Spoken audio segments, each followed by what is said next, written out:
The topic that I wanted to cover this morning is something that we all get training in it, and we all got trained in it in Chabolik.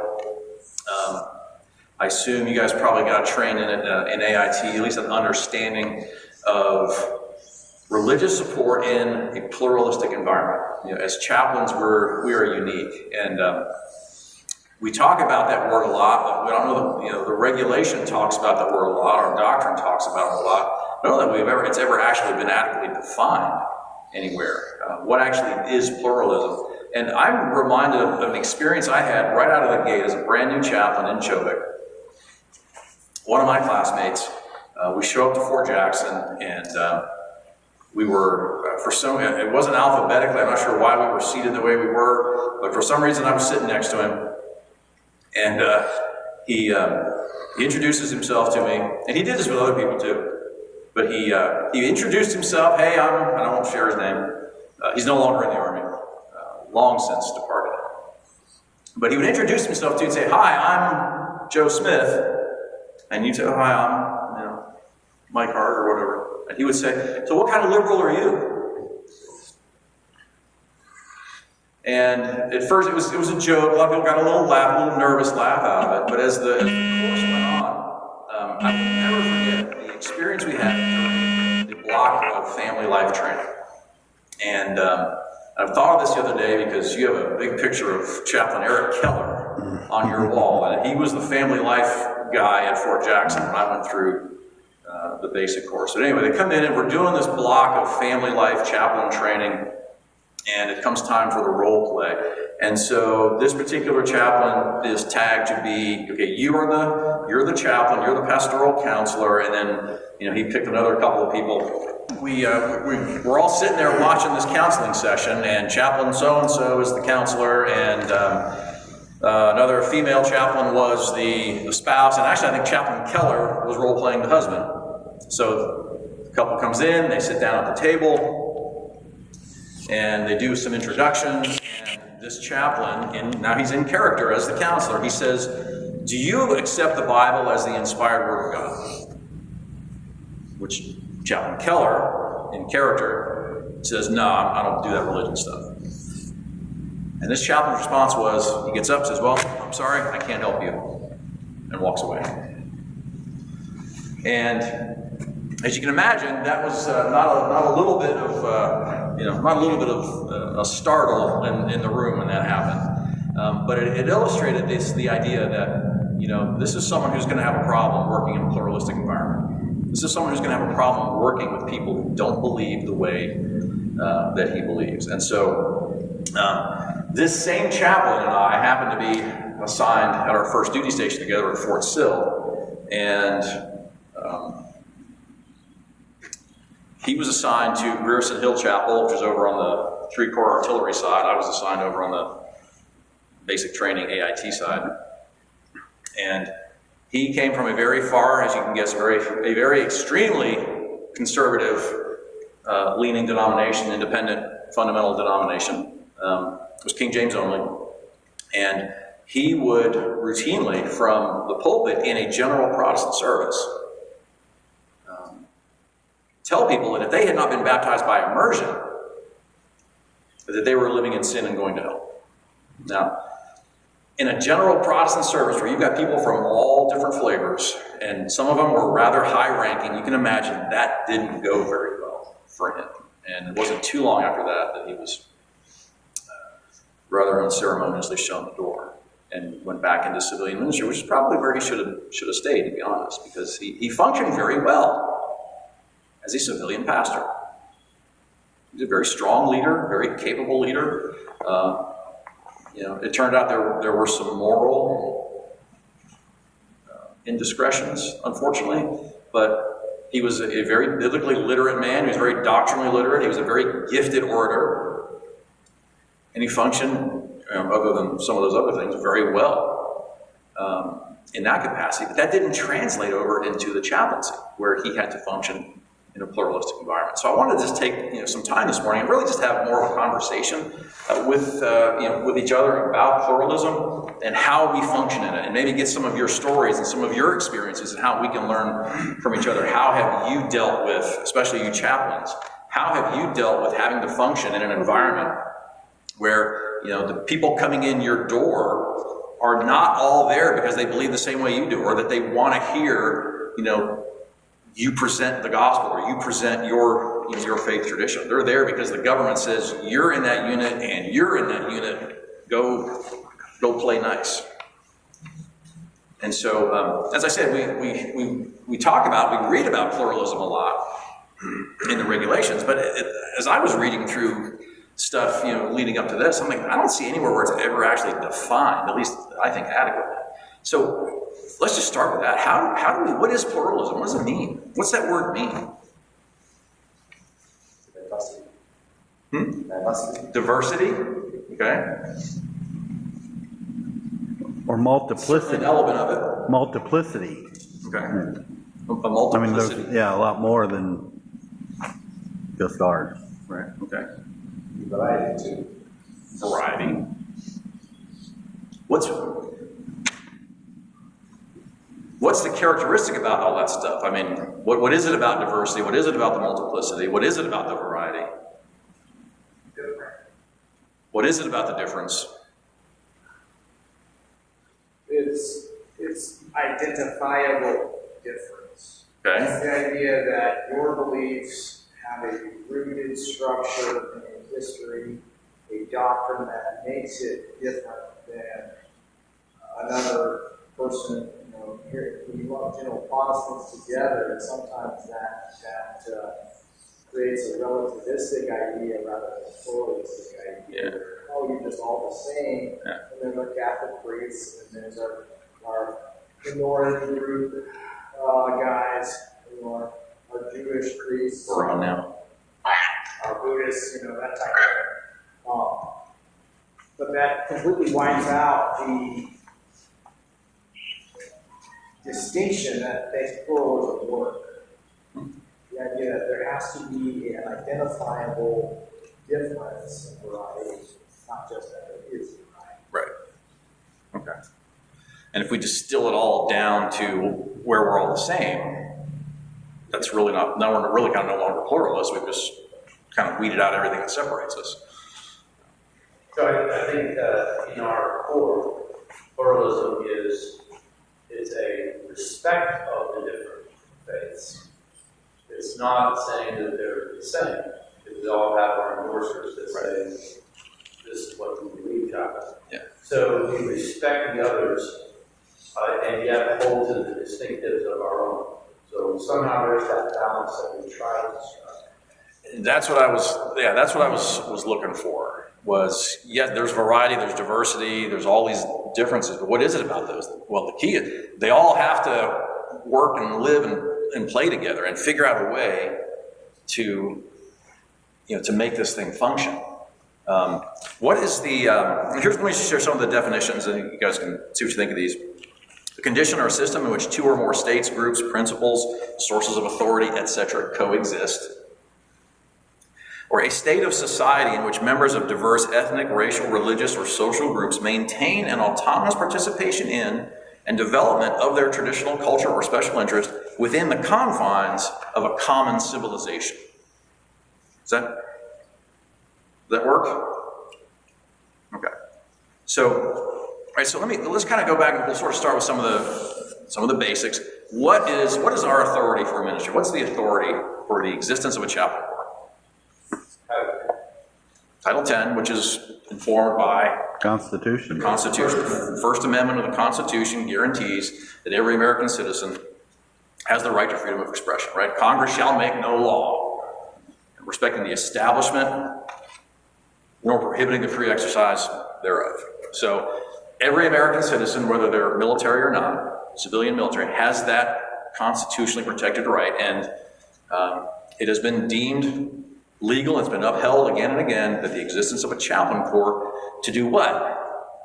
Ensure the free exercise of To religion. ensure the free exercise is there, all right? Now, then you get down to Title 10. Can you know which section it is? This is trivia. I had to look at it. Yeah. So, there's actually a couple of them. But Title 10, USC 3547. This is interesting. It says, each chaplain shall, when practicable, hold appropriate religious services at least once on each Sunday, which to me seems not very pluralistic, but that's the law, for the command to which he is assigned, and shall perform appropriate religious burial services for members of the Army who die while in that command. So we have a mandate, we have a legal mandate that's been upheld through the courts to provide ministry in the Army, in the military. The question is how do we do that when each one of us comes from a particular denomination? We represent our denomination or our faith group, and we are to ensure free exercise for everybody, even the ones who are not of that faith group. That's the struggle that we find ourselves in. And that was the struggle that my colleague back in Chobik had a big issue with, and ultimately decided, I'm not going to do that. And many have. I've known several chaplains throughout, especially early on in the career. They come in and they think, this is not what I thought it was going to be. I wanted to come in and be a pastor, and I really don't get to do that, and I can't support all this other stuff, and so I'm out, which is a good call to make. The question is how do those of us who stay in and continue to serve balance that? Our own identity, our own beliefs, our own obligations to our endorsers with this mandate, this requirement to ensure free exercise for everybody. Even what we might think are the most off-the-wall religious traditions and beliefs. All right, so First Amendment, Title 10, a couple of interesting court cases I read about as I was looking for this. How many of you heard of the Lemon test? No. So the Lemon test was a court case, a Supreme Court case back in 1971. It was Lemon v. Kurtzman, I think I didn't write the name down. But it was a Supreme Court case that started in Rhode Island, where the state of Rhode Island was paying some, not all, they were paying some of the salaries of some, not all, some. You know what I'm talking about? Yeah, I remember. I lived in Rhode Island. Okay. The state was paying some of the salaries for parochial school, Catholic school teachers, private school teachers. And so a suit was brought, hey, this is a mixture of church and state. This is an inappropriate mingling of church and state. You've got taxpayer money paying for teachers at private religious schools. And out of that came what was known as the Lemon test. It's been applied ever since. It's not immutable, and it's in legal circles. It's still under some debate, but it has kind of become the standard by which we test challenges to the First Amendment, whether or not something is constitutional. And it came up with three elements of the test. Number one, any act, any legislation must have a secular legislative purpose. Its principal effect must neither advance nor inhibit religion. And this is the key one. It must not foster excessive entanglement of the government with religion. And that was the argument was, the state is paying salaries of people kind of in perpetuity who are private religious school teachers. And the court ruled in favor, that's unconstitutional. We can't do that anymore. So then this idea of excessive entanglement became a key element in whether or not the government is inappropriately intertwined with religion. There was another case in 1986 that actually challenged the existence of Portland 1. This particular one challenged the existence of the chaplain corps in particular. And the argument was that based on that Lemon test of 1971, the existence of a chaplain corps, by definition, means the government is excessively entangled with religion because we are paying government employees, military personnel, federal government employees are being paid to provide religious support. And that, they argued, was a violation of the First Amendment. Now, the Supreme Court obviously did not find in favor of that, but not really so much on the merits. It's the plaintiffs really didn't do a good job of arguing it. The plaintiffs argued that everything that military chaplain, that should be done by contracted civilian clergy. That shouldn't be done by, we shouldn't be paying government employees to do this. And the argument of the defense was, well, that doesn't work because civilian clergy, you're not taking into account the battlefield requirement, the combat requirement of military chaplains, and civilian clergy cannot meet that requirement. And that was really the basis upon which the Supreme Court ruled against, is they know it's perfectly appropriate for military chaplains to exist because they're the ones that go downrange. Now, the reason I share all that is because when it comes to that excessive entanglement can become a very valid argument against the chaplain corps. If chaplains, if UMTs do not honor, do not understand, do not, to a certain extent, embrace the idea of pluralism. Because if we become where I can only tell, like, if you don't accept the Bible as the inerrant word of God, I can't help you. If you haven't been, baptized by immersion, or if you don't believe this, I can't support you. Or if you don't believe that, I'm not going to support you. Or if you don't practice this, I'm not going to support you. If you don't fast during Ramadan, I'm not going to support you. If we allow ourselves to get to that point, we undermine our own existence. There's a great paper. How many of you have been around long enough to remember Barb Shearer? Remember different meter? Yeah. You guys know her? She's retired now. But I read one of her Army War College paper that she wrote on pluralism. Now, she comes from a fairly left-leaning denomination, but the thesis of her paper was, believe it or not, that Christians from the fundamentalist tradition probably are not going to endorse pluralism and probably shouldn't function as chaplains in the Army, which to me seems not a very pluralistic.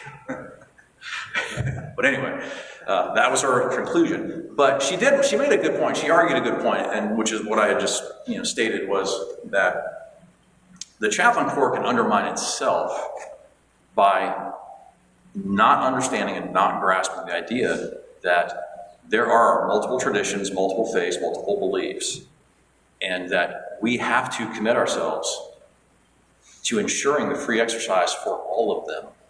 Because the minute we stop, we've now undermined our own reason for existence. Because now, one could argue the government in that instance is becoming excessively entangled with religion because you're only supporting yours, or you're refusing to support others. Yeah. Wait, and any time you guys want to speak up, I'm just kind of rambling in there. I forgot the case, the name of that case, anyone? Catcough. Katkoff v. Where did I write it down? Katkoff v. Marsh. Katcoff. And wasn't he a rabbi? I don't know if he was, but on the defense side, it was actually a Jewish Army chaplain who also had a law degree. Was one of the argued for the defense. And he wrote the book. He wrote the history. He and somebody else wrote the. Yeah. I can't remember the other guy's name. Drazen, I think was his name. Mm-hmm. I don't know how you pronounce it. Drazin was his name. Yeah. Kind of ironic that the rabbi saves the day for everybody. Yeah. So again, our support of this idea that we're going to minister to folks who aren't going to agree with us, who aren't going to have the same beliefs that we do, is essential if we're going to preserve our core. That's the reason we're here. That's the only reason we're here.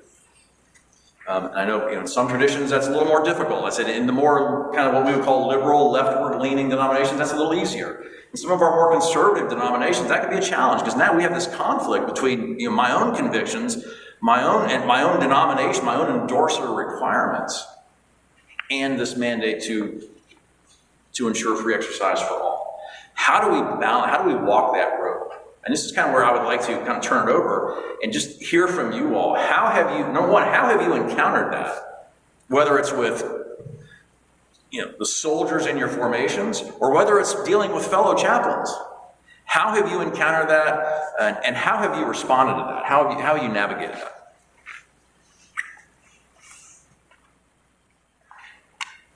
Gunther, out of the gate. I have an interesting situation. Are you maintaining 6 feet between chaplain and Roland? What's that? He's a little close. kick him out. I had an interesting experience a couple months ago with a soldier who came into my office, and we were talking. He was Mormon. I mean, we were talking kind of just theology, God, and all that. And we were talking about some of the differences, between my faith and his, and he kind of goes, we're Christians, and he moves to fist bump me. What's a correct response to that? Because in his mind, he's fist bumping me Christian to Christian. Hey, we're the same, brother. You and me, we're the same. Right. So what is a correct response to something like that? Then Gunther will tell you when you hit him in the face. Gunther just punched him in the face. What?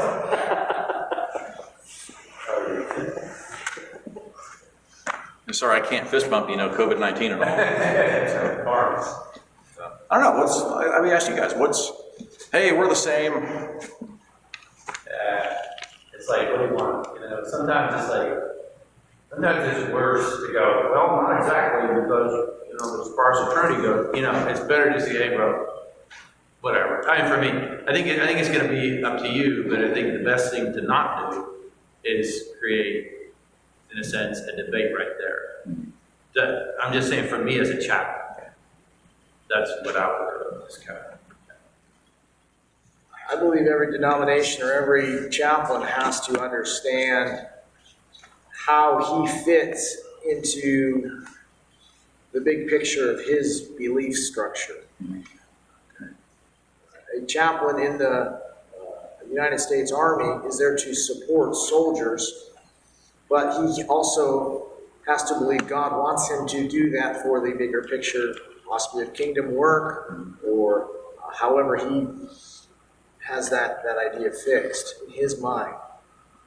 So the idea of pluralism, we are working for the same goal. We're working for the good of the soldier. So if someone comes in who has obvious needs, and my answers from my faith background are not something that they are going to respect, I'm still going to do my best to help them.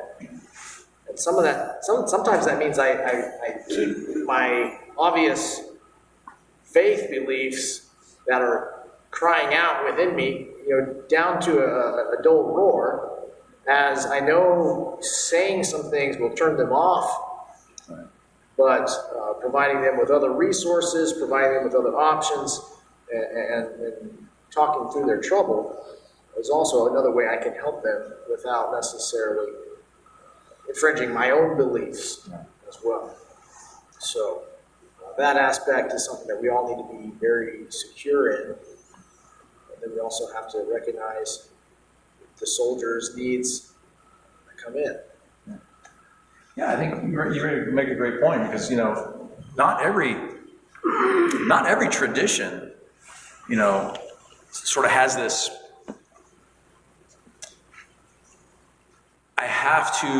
I've got to witness and share the gospel to you every time, because this may be the only time I see you. Whereas others may be more,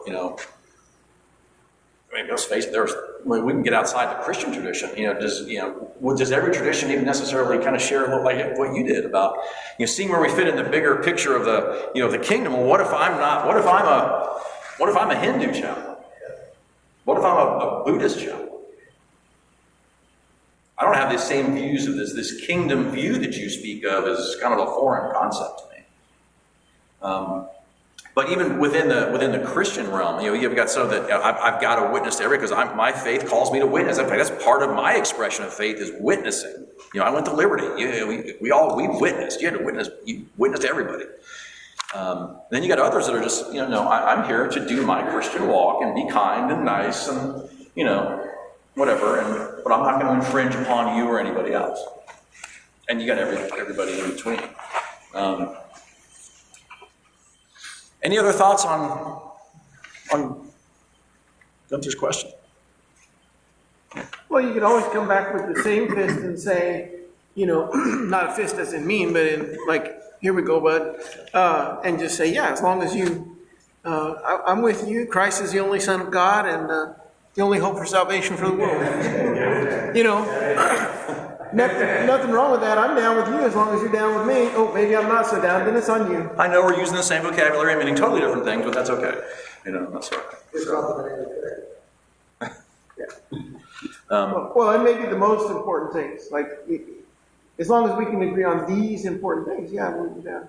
But we're still brothers, and we're still fighting for the same goal, which is that people in the military would think about God, and that we would draw soldiers closer to God. So in that general sense, the idea of religion, we can all get behind that, and we certainly are brothers in that respect. Anything that opens the door, and especially for those of us from an evangelical background, anything that opens the door a little bit wider than it was before, in my view, is a good thing. Any encounter, even if it just opens the door a little bit. So might I, no, sorry, bro, no, we are not. I don't know that I'm going to go there either. I think I'm more along the lines of, I want to build a relationship whereby, I can earn the right to speak that truth. I can come down like, hellfire and brimstone, but and I'm not saying God can't use that, but is that likely to draw him in or push him away? And that's where you have to balance your relationship with God and your relationship with people. Yeah. And if one is more valuable than the other, you will enact that, whichever side of the coin. I think sometimes you can, you kind of lean.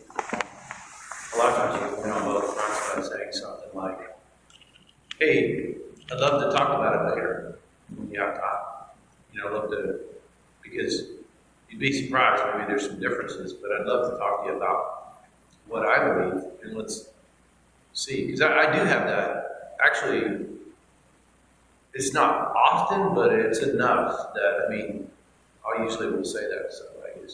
They'll come in, they'll say, hey, they're all the same, right, Chaplain? They're all the same. I hear that a lot. We all worship the same God. We're all worshiping the same God, and that's where, I think I understand what Dan is saying is, my devotion to God is supreme. There is no challenge to that. So to that I say, hey, I'd love to talk to you about it when you get some time. Why don't you stop back in? Usually they don't, because they don't want to talk to you. Right.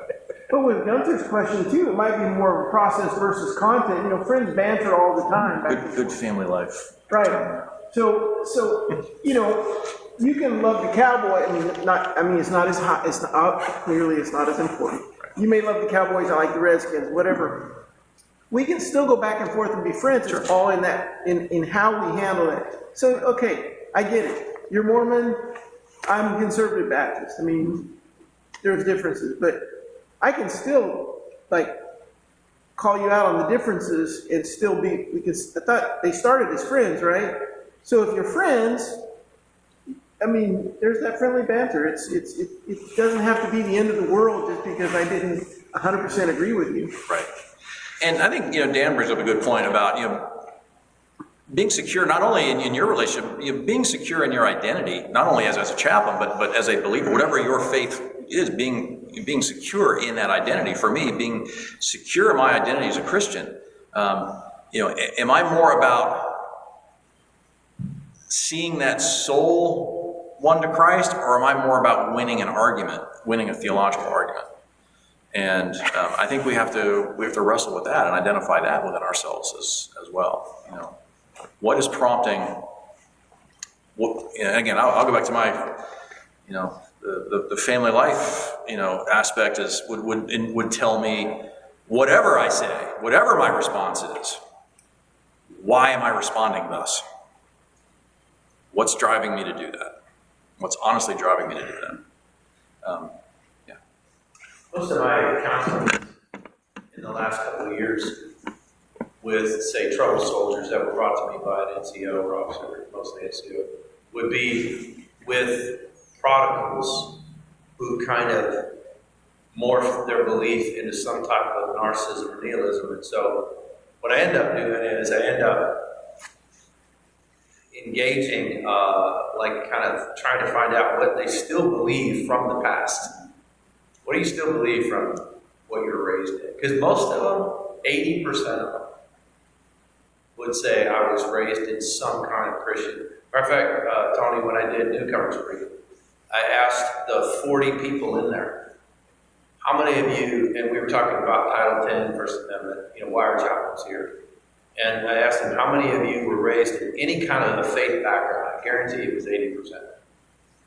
80 plus. And that particular group is probably 85. So I end up, the pluralistic kind of discussion there is, okay, so this is where you are now. Let me push you a little bit on what you used to believe and maybe how that can help your situation.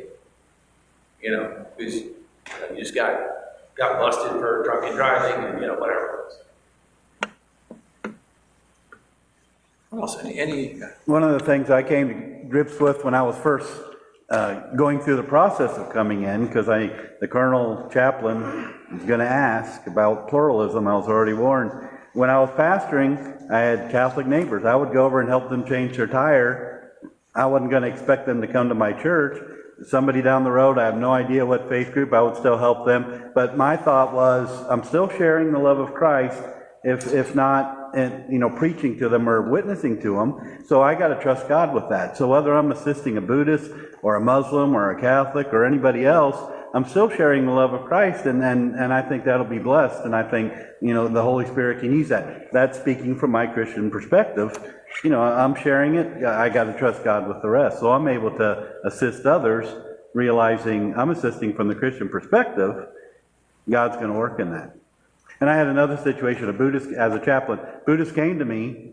It was in Tradoc, early Fort Leonard Wood, struggling with killing and death. He was Buddhist, and I was able to say, now I don't know much about Buddhism, which I learned more about after talking to him, but I said, I can share with you from my tradition. I'm Christian. I can share with you from my tradition. Would you like to hear that? And yeah, sure. Yeah, tell me. So we were able to have that conversation because, I got permission, and we had the relationship, so we were able to communicate from where I came from, connecting to where he came from. Anybody else?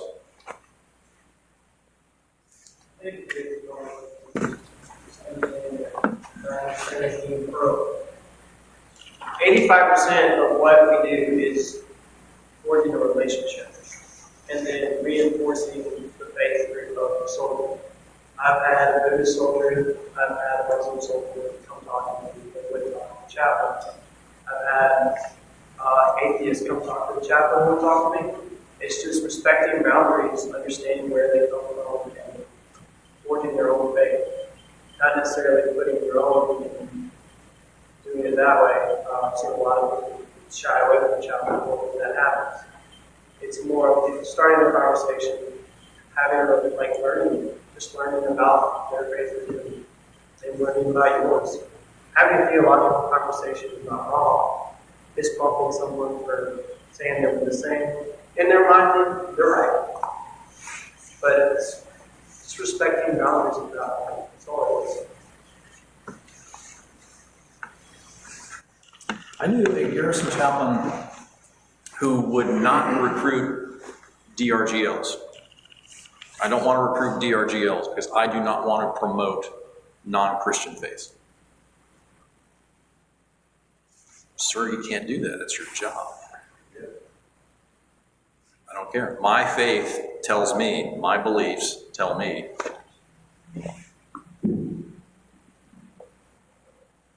That's a hard thing. Yeah, definitely. One thing we do to remember is that we wear this uniform first. It's a kind of tough pill to swallow, but that's what they tell us in ART, is that we wear this uniform first. So we need to, and it goes back to EO, we have to respect everyone's opinion, whether you think it's wrong or right, we have to respect it. So at the end of the day, when you are talking to the soldiers, you kind of have to respect it, put your opinion to the side for the moment. So I'm curious which chaplain wants to correct that. So here's the correction. I don't want to, again, but as a pastor, as an endorsed minister, when I come into the army. I'll say it on the chaplain. Oh, okay, cool. But even still, respecting isn't accepting, it isn't endorsing, it's, you know, we can respect other faith groups and ideas. Yeah, if you're talking about, you're absolutely right, Kick Mike, you're absolutely right. For a chaplain though, Your endorsement comes first. It does. It absolutely does. That's why they can leave. Say again? Going against your endorsement gets you kicked out. It can. Yeah, and the other thing can get kicked out too. I mean, the opposite. You know, if you don't do what chaplains are supposed to do, you get kicked out. But not, we were that before we came in, and for most of us, we'll be that after we leave. yeah. So, Father, have you had? Yeah, I think the chaplain corps, they have laid the basic foundation in regards to this discussion by saying perform or provide. So performing has to do with the fact of living in accordance with your faith and actually administering to the people with whom you share the same faith. And then providing has to do with those of different faiths that you do not neglect, like Daffron was saying, putting on the uniform means you're for everybody. And as a matter of fact, in 2018, in Romania, we had a kind of ecumenical service that involved Muslim, Islamic religion, Jewish, Catholic, Baptist, and so many of them. So we're able to have that ecumenical. So it doesn't necessarily mean that anytime anybody interacts with someone who shares a different faith is breaking his faith. No. I have my own faith, but at the same time, tolerance comes in.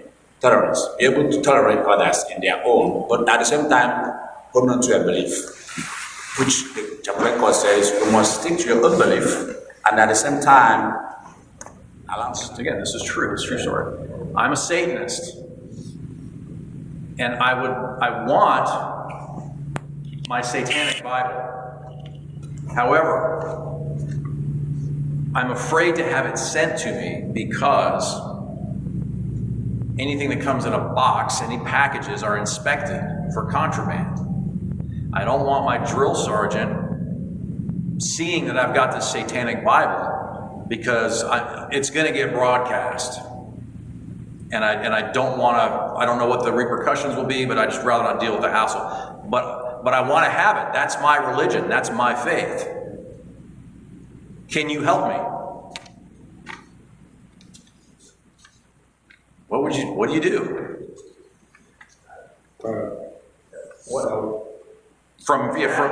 And think of it from your particular faith tradition. Don't put yourself in my shoes. Just from wherever you are. How do you respond to that? Unless you're a Satanist. Probably not a problem. That situation is similar, but you have him or have his people mail it to you, and you talk it through with the drill sergeants before you hand it over to the soldier and say, listen, this is an official religious item for this soldier, and according to his amendment rights, he needs to have it. It will not be infringed upon by a drill sergeant or by a chaplain. And then you do your best to provide the avenue for which he can worship. I've had soldiers pull me aside and say, hey, I need to go do something. I know you don't believe what I do, but I can't ask anybody else to come with me. I can't go out in the field by myself because we need a battle buddy. And I've had to go out and watch people burn sage together and whatever they do. Just to be keeping them in good Army standing with their leadership. That's part of how I run interference for them and allow their free exercise. Who else? What else? So I came from a trade act post before here, so maybe I had drill sergeants call me up, AIT drill sergeants, my soldiers got tarot cards, what do I do with those? Can they have those? It's a religious item. Free exercise of religion, you know, as long as you're not charging people to tell fortunes. Right. It's free exercise, you gotta let them. How do we reconcile that with our own beliefs? Because what I was confronted with, and this is, this is not probably, well, this is definitely not even 18 months into the chaplaincy for me, and, coming from a conservative evangelical background, there was a struggle for me. How do I accommodate this? It was probably my first run-in with really, we talk about pluralism in Chobik, but I'm never actually going to meet the Satanist, am I? Well, sure enough, I did. And and I struggled with that. How do I do that? How do I accommodate this and be faithful to my own beliefs and my own calling and my own, what I think is right without beating this kid over the head, and telling him that he's wrong. Well, thinking it through as a conservative, the other things you believe in is providence and sovereignty. So are you, if God is allowing these things to exist in his world, and you believe in his sovereignty, he could stop it if he wants to, and he doesn't. Why do I have any more responsibility than God to make things right in the world? And I think a lot of other religious traditions that tend to be conservative, believe their way strongly, also have similar beliefs. So why am I fighting God's fight? It's a strange profession of ministry where you can actually help one sweet mate soldier get his satanic Bible and then help the other sweet mate soldier cast out the demons from the sweet. Interesting. Well, what I ended up doing was exactly what you said. I had to think about it for a minute, and I struggled with it. I said, "Oh, what would Jerry Falwell say if he knew I was doing this?" And but I did. I said, "Tell you what," I gave him my office address and his family. I think it was his girlfriend or fiance. I said, "Have her mail it to me." And in the week or two or whatever it took for it to get there, I went down and had a conversation. This kind of comes to where you build relationships with your unit. I had good relationships with my drill sergeants. I could go down and I think they respected what I had to say. And so I had that conversation. And the way that I looked at it was, and when it came, in the week or so in between, before it came, I did some reading. I got online and did some research into, Anton LaVey and how this whole thing came about. And it was kind of interesting. And so when he came in and I had it for him, number one, it allowed me to at least establish a relationship of trust with that soldier. Even though he knew, because I wore this, and he I don't know how long it took him to come up and ask it. Who knows how long it took him to come up with the drive to actually even come request it. But it gave me an opportunity to not only just build a relationship and establish some trust with this soldier, but it gave us an opportunity to sit down and actually have a conversation. And I remember we sat down probably for about 2 hours. And I had informed myself a little bit about it, but I said, "Hey, I was reading a little bit about this, and I'm kind of intrigued. Can you just kind of tell me about what you believe?" And we got to talking about it. And it opened the door. Did he walk out of there having received the good news and repented of his sins and wished to be baptized? No. But it opened a door for this person and I to now have, and we had, for the length of time that he was there, we had conversations about faith, about religion, about spirituality, and it allowed me where he could talk to me about his, but it also allowed me to talk to him about mine. And so I was able to share what I believe about the gospel without necessarily condemning what he was doing, but just sharing, hey, here's what I believe about that. Wow, there's some the things that the scripture that the Satanic Bible talks about. Some of that stuff is actually spoken about in the Bible. Isn't that kind of cool? How and it sort of gave me that opportunity to share. Here's the biblical perspective on that. But to do so in an environment that wasn't going to condemn him or shame him or beat him up for what he believed, even though I didn't agree with it.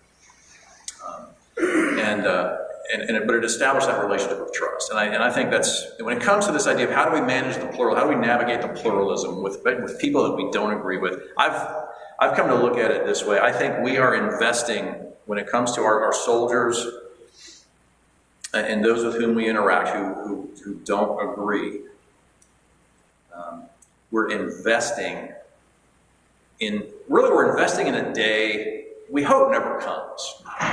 We're investing in a relationship that even though this person may not accept what you believe, may vehemently disagree with it, but at some point there's going to come a day, maybe when you still have access to this person, they still have access to you, when life is going to confront them and cause them to reconsider some things. And when they do, you've built that relationship where they can now come to you and go, you know, whatever I was believing before isn't working for me. Can you help me find something that will?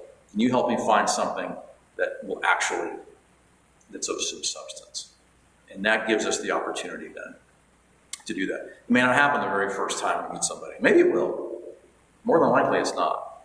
And so when we talk about embracing this idea of pluralism, we're doing so with an eye to, at least for those of us from a Christian perspective, we're doing so with an eye to that day where they may not be ready to hear it now, but there's a day coming when they may well be. And I want to build toward that time now. If that means your fiance or your girlfriend who you're probably living with unmarried and wants to send me your satanic Bible, by all means, send it to me. And because that opens a door. Father. There's one piece that I feel is very important. Yeah, it's true that we respect all religions, but again, there's a clause, in as much as it doesn't impede the mission. Okay, I'll give you an example.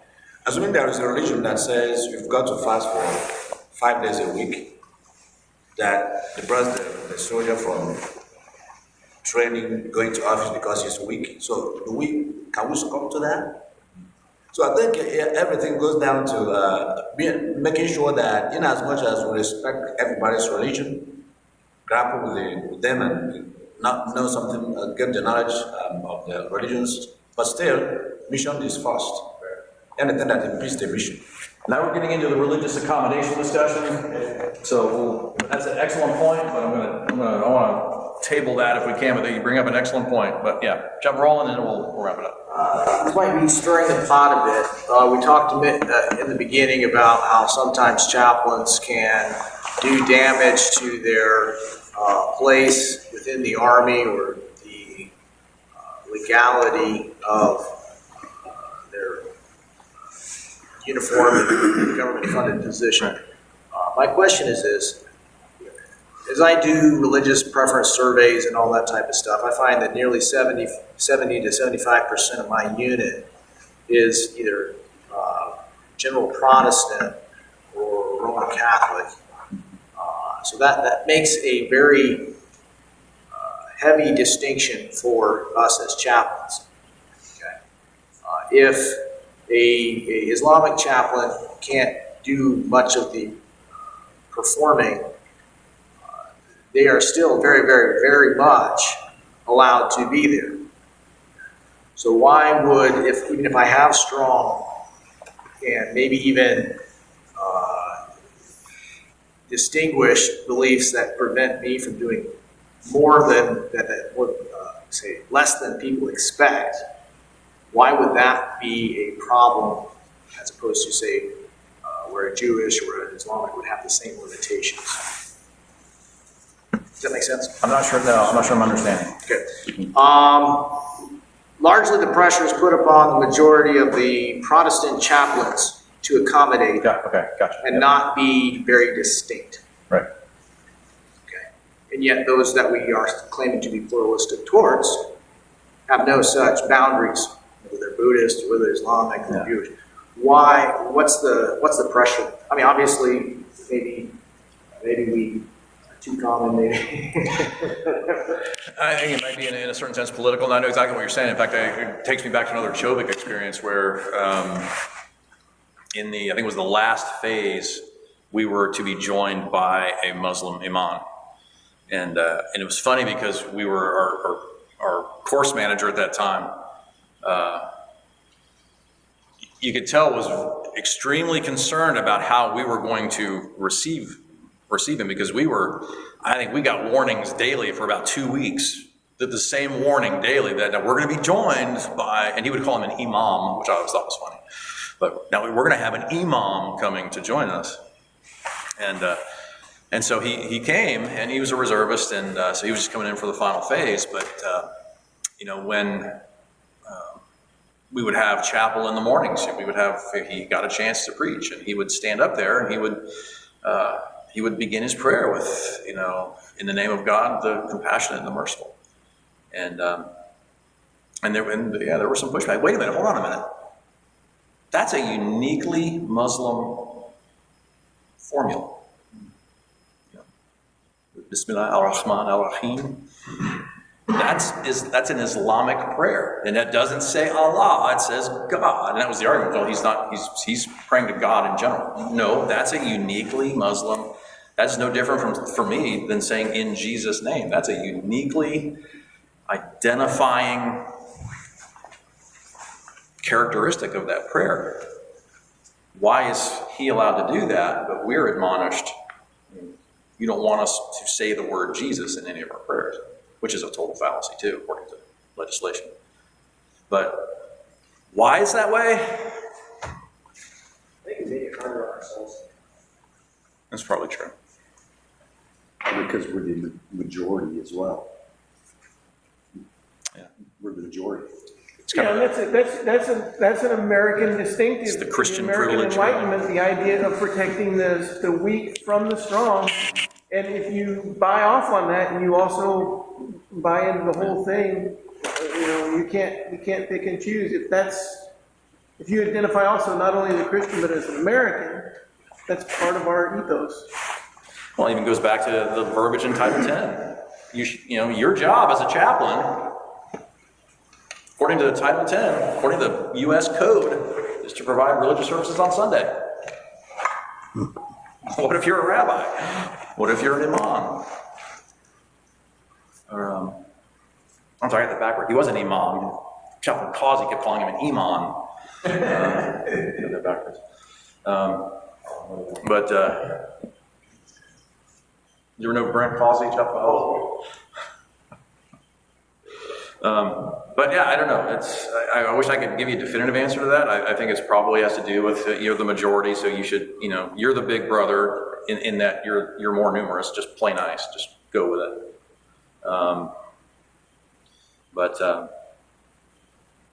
Can you imagine put yourself in that chaplain's position though, coming into a unit, as a Muslim chaplain or Jewish chaplain, and 75% of my unit is, not. I knew a Jewish chaplain who was assigned to a unit from, he was a New York National Guard, and the vast majority of his unit was Roman Catholic. And he was Jewish. So then it's not only an issue of how well he accepts that, how do they accept him? You do a whole lot more, providing than performing, which really in that case makes it a lot harder because you're having to do a lot more coordination. But yeah, I know I said I'd wrap this up. Just coming from the C4 force, and kind of looking at the future of our brigade chaplains, 50 of them, future.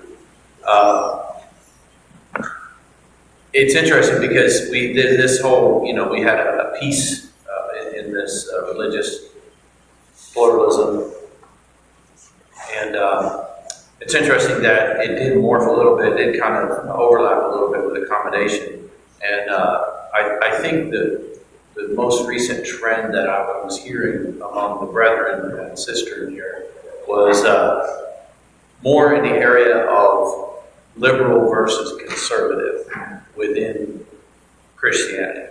And so that's kind of where the friction points are for a lot of them. And it's like the guys I knew, hey, what kind of liberal are you? Yeah. I'm the only one that's got it right. Which kind of heretic are you? Yeah, and I think there was some interesting, and I think I was really impressed, and I think the cadre was impressed as well, that the chaplains were really very respectful of each other. There were some crazy things said, in my view, like, whoa, and but yet we're like, okay, well, that's where he is. Yes, that's just where he is. So it was interesting that was kind of the trend, and what was also really interesting that looked like a religion but wasn't was the whole LGBTQ stuff. So the whole sexual identity stuff is now looking like a religion. It's acting like a religion, but it's clearly told it's not a religion. Therefore, so that's an interesting place where we are, at least in that area.